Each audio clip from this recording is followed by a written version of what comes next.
ಮತ್ತೆ ವಿನಂತಿ ಮಾಡ್ತೀನಿ ಸರ್, ಬೇಗ ಮಾಡಕ್ಕೆ. ಗದ್ದಲ್. ಸನ್ಮಾನ್ಯ ಸಭಾಧ್ಯಕ್ಷರೇ, ಚುಕ್ಕಿ ಗುರುತಿನ ಪ್ರಶ್ನೆ 1483 ಮಾನ್ಯ ಉಪಮುಖ್ಯಮಂತ್ರಿಗಳು ಮತ್ತು ಭಾರಿ ನೀರ ಸಚಿವರನ್ನ ಕೇಳಬಯಸ್ತೇನೆ. ಉಪಮುಖ್ಯಮಂತ್ರಿಗಳೇ ಉತ್ತರ. ಗದ್ದಲ್ ನಂಬರ್ 13. ಅಧ್ಯಕ್ಷ, ಉತ್ತರವನ್ನು ಒದಗಿಸಲಾಗಿದೆ. ಸನ್ಮಾನ್ಯ ಸಭಾಧ್ಯಕ್ಷರೇ, ಉತ್ತರವನ್ನು ಒದಗಿಸಿದರ ನಾರಾಯಣಪುರ ಬಲದಂಡೆ ಕಾಲುವೆಯ 95ನೇ ಮೈಲಿಂದ 168ನೇ ಮೈಲ್ವರೆಗೆ ಈಗಾಗಲೇ ನೆಟ್ವರ್ಕ್ ಅನ್ನ 73 ಕಿಲೋಮೀಟರ್ ವರೆಗೆ ಈಗಾಗಲೇ ಕಾಲುವೆಯನ್ನ ನಿರ್ಮಾಣ ಮಾಡ್ತಾ ಆಗಿದೆ. ಮತ್ತು ಅದರಲ್ಲಿ ಒಂದು 800 ಮೀಟರ್ ಅನ್ನ ಅಕೋರ್ಡೇಟ್ ಬಾಕಿ ಉಳಿದಿದೆ. ಸುಮಾರು ನನಗೆ ಅನಿಸಿಮಟ್ಟಿಗೆ 3 ವರ್ಷದಿಂದ ಅದು ಬಾಕಿ ಹಾಗೆ ಉಳಿತಾ ಇದೆ.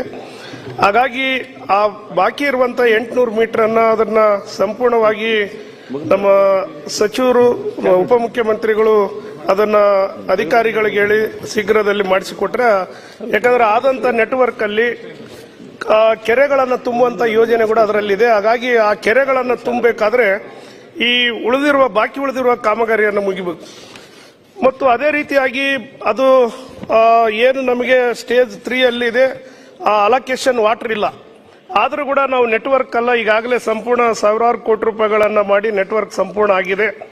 ಹಾಗಾಗಿ ಬಾಕಿ ಇರುವ ಇನ್ನು ಕೆಲವು ವರ್ಕ್ಗಳನ್ನು ಮುಗಿಸಿಕೊಟ್ರೆ ಮಳೆಗಾಲ ಸಂದರ್ಭದಲ್ಲಿ ಆ ಕಾಲುವೆಗಳ ಮುಖಾಂತರ ಕೆರೆಗಳನ್ನು ತುಂಬುವಂಥದಕ್ಕೆ ಅನುಕೂಲ ಆಗ್ತದ. ಆದ ನಂತರ ಇವತ್ತು ಆ ಭಾಗದಲ್ಲಿರುವಂತಹ ಅಂತರ್ಜಲ ಕೂಡ ಜಾಸ್ತಿ ಆಗ್ತದೆ ಅಂತೇಳಿ ನಾನು ಉಪಮುಖ್ಯಮಂತ್ರಿಗಳ ಹತ್ರ ನಾನು ಕೇಳಬಯಸ್ತೇನೆ. ಬಹಳ ಸುದೀರ್ಘವಾಗಿ ಅವ್ರು ಉತ್ತರ ಕೊಟ್ಟಿದ್ದೀವಿ. ಸೊ ಅವ್ರೇನು ಕೆಲವು ಪರಿಹಾರದ ವಿಚಾರ ಕೇಳಿದ್ದಾರೆ, ಕಾಲುವೆ ಕಾಮಗಾರಿಗಳ ಭೂ ಸ್ವಾಧೀನದ ಬಗ್ಗೆ ಕೇಳಿದ್ದಾರೆ, ಇವೆಲ್ಲ ಕೊಟ್ಟಿದ್ದೀವಿ. ಇವರಿಗೆ 800 ಮೀಟರ್ ಅಕ್ವೆಡಕ್ ಕಾಮಗಾರಿ ಬಗ್ಗೆ ಕೂಡ ಅವರು ಪ್ರಸ್ತಾವನೆಯನ್ನ ಮಾಡಿದ್ದಾರೆ. ಇನ್ನ ಬಾಕಿ ಇದೆ. ನಮಗೆ ಫಸ್ಟ್ ವಾಟರ್ದ ಅಲಾಟ್ಮೆಂಟ್ ಆಗಲಿ, ಆಮೇಲೆ ಈಗಾಗಲೇ ಸ್ವಲ್ಪ ಕೆಲಸ ಆಗಿದೆ, ಅವರೇ ಹೇಳಿದ್ದಾರೆ, ಒಪ್ಕೊಂಡಿದ್ದಾರೆ. ಇನ್ನ ನಮ್ಗೆ ಅಲೋಕೇಶನ್ ಇಲ್ಲದೆ ಕೆಲಸ ಮಾಡಿದ್ದಾರೆ ಅಂತ ಹೇಳಿದ್ದಾರೆ. ಸೊ ಮುಂದಕ್ಕೂ ಕೂಡ ಇದನ್ನು ಗಮನದಲ್ಲಿ ಇಟ್ಕೊಂಡು ಅವ್ರ ಕ್ಷೇತ್ರಕ್ಕೆ ಈಗಾಗಲೇ ಬಹಳ ವಿಶೇಷವಾದ ಕಾಮಗಾರಿಗಳನ್ನು ಕೊಟ್ಟಿದ್ದೀವಿ. ಮುಂದಕ್ಕೆ ಅದನ್ನೇನು ಅವ್ರೇನು ಬೇಡಿಕೆ ಇದೆ ಅದನ್ನ ಪರಿಶೀಲನೆ ಮಾಡ್ತೀವಿ. ಅಲ್ಲ, ಮಾನ್ಯ ಉಪಮುಖ್ಯಮಂತ್ರಿಗಳ ಹತ್ರ, ಯಾಕಂದ್ರೆ ಈಗಾಗಲೇ 19 ಗ್ರಾಮಗಳನ್ನ ಏನು ಇವತ್ತು ಟ್ರಿಬ್ಯುನಲ್ ನಲ್ಲಿದೆ ಅದನ್ನ 3ನೇ ಹಂತದಲ್ಲಿ ಅಂತಿಮವಾಗಿ ತೀರ್ಮಾನ ಆದ್ಮೇಲೆ 130 TMCಗೆ ನೀರನ್ನು ಹೆಚ್ಚಿಸೋದಕ್ಕೆ ಹಂತದಲ್ಲಿದೆ. ಹಾಗಾಗಿ ಅದಕ್ಕಿಂತ ಮುಂಚಿತವಾಗಿ ಈಗ ನಾವು ನೆಟ್ವರ್ಕ್ಗಳೇನು ಮಾಡಿದೀವಿ ಅದೇ ಪ್ರಕಾರ ಆ ಕಡೆ ಪರಿಹಾರವನ್ನ ಕೂಡ ಏನು ಸುಮಾರು ಒಂದು 40,000 ಕೋಟಿ ರೂಪಾಯಿಗಳಾಗ್ತದೆ.